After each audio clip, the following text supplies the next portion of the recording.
Powering up. Project Jericho took flight in March. And take it off. With the goal of using drones to deliver PPE. Wouldn't it have been amazing if we had the ability to fly over mountains and around valleys and all to get insulin and things to these people who needed it? All working to create a solution to solve rural Kentucky's challenges of transportation, isolation, and access to healthcare and supplies. It means a lot because we see this as medicine, you know, just going further than just the little bitty gloves and all that. We see medication being delivered to our clients. Tuesday, the first delivery was made to a Kentucky Home Place client. We'll descend down, you can unhook the package, and then you'll give us a clear sign. We'll go climb back up to our altitude, and we'll transit direct back, come down land, power down the aircraft. Starting slow with just a bag of masks and gloves. It's short, but it's almost like, to us, it's almost like landing on the moon. You know, one small step for man, one large step for mankind.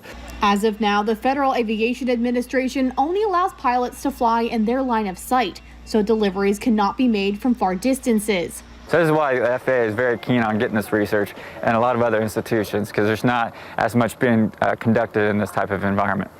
The research done with Project Jericho will hopefully allow pilots to fly in isolated areas and over mountains to deliver medical supplies. Crawl, walk, run scenario. You know, right now we're at the crawl stage, and eventually getting to that beyond line of sight, that's more like our running stage.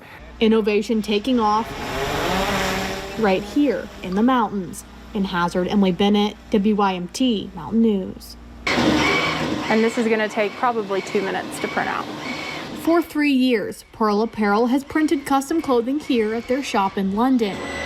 It's kind of grown and developed every single month, you know, honestly, just from listening to what our customers are looking for. So we have to heat press it at 350 degrees to get the ink to cure. Last year, after the Christmas rush passed, owner Kendra Smallwood decided to work on a website. I had been putting it off for a year. She said she had a gut feeling this was the right time. The website launched 1 week before businesses shut down due to COVID-19. If we wouldn't have had that website, it would have been a mess. Printing shirts for the Times. Like a good neighbor, stay over there. And launching an encouraging apparel line, shipping shirts across the country, while also printing shirts for other local businesses to sell, to help them stay afloat. What we say around here is community over competition, so we try to really just band together and make London a better place to live. Sticking together, not just in the good times. We've got the trees for Trail Town, the coordinates, the mountains, of course, but also through the hardships. In London, Emily Bennett, WYMT Mountain News. Congratulations! To get to this moment, let's rewind the clock 75 years. Opal Clark was 17 years old, living in an orphanage in Georgia after her parents died when she was a toddler. She said that she was very well cared for. She had to work there. During her senior year of high school, a special guest came to visit the orphanage, Dr. Conway Boatman, the president of Union College. And he said, is there anyone here who is athletic and smart? And he said that she raised her hand. I'm back. In 1945, Opal found herself on a train to Barberville to attend Union College on a full scholarship. She loved campus and campus loved her. It was here on campus she met Herman Mitchell Ty. The two married in the spring of 1949, just months before graduation. In those days, when you married, you left school. Time ticked by raising 2 kids, always intending to finish her degree, even taking a class in her 40s. My dad and aunt graduated from Union. She went back and took a class in public health. So she was moving toward, and that might have been the last class that gave her credits to graduate. Now Opal is in hospice care, and during the pandemic when visitation was not allowed, granddaughter Jocelyn Flynn wanted to do something special. Good for you. Good for you. It was placed upon my heart to do something. And I always wondered, if anyone ever deserved their call and go close to it, will be her. After some digging, Union College found she had enough credits to graduate with a general studies degree. The degree of general studies didn't exist at Union College, and now it does. And now, after 75 years, Opal is officially a college graduate. And look at you in your cap and gown. She said, I guess it's about time that I graduate. The orphan from Georgia checking all the boxes 3/4 of a century later.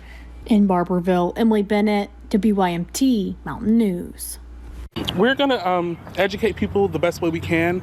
We're going to let people know what's the meaning of Black Lives Matter. We're going to let them know who Breonna Taylor was out of Louisville, and George Floyd in their lives and what they did.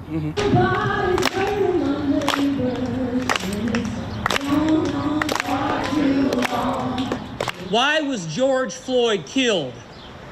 Let me show you. $20.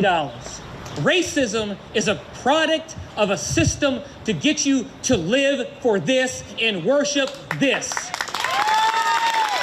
Black lives do matter, but it really starts with white people helping to talk to their racist friends, their racist family, that it's time for a change. That's all we're here for.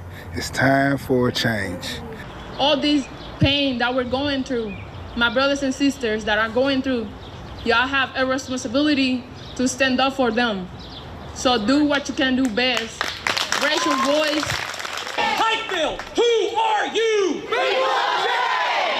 What if the next headline about Appalachia was that Appalachia is leading the country in anti-racist work? That we are committed to transforming our communities, and that we are the first place that took action, and we took action with the most urgency. This is a small town, and you figure it'll be the most racist, but the police has not bothered me, so I have nothing against the police down here. This is awesome. I'm trying to keep from crying. Black Lives Matter! What's my name? What's my name? No justice! No peace!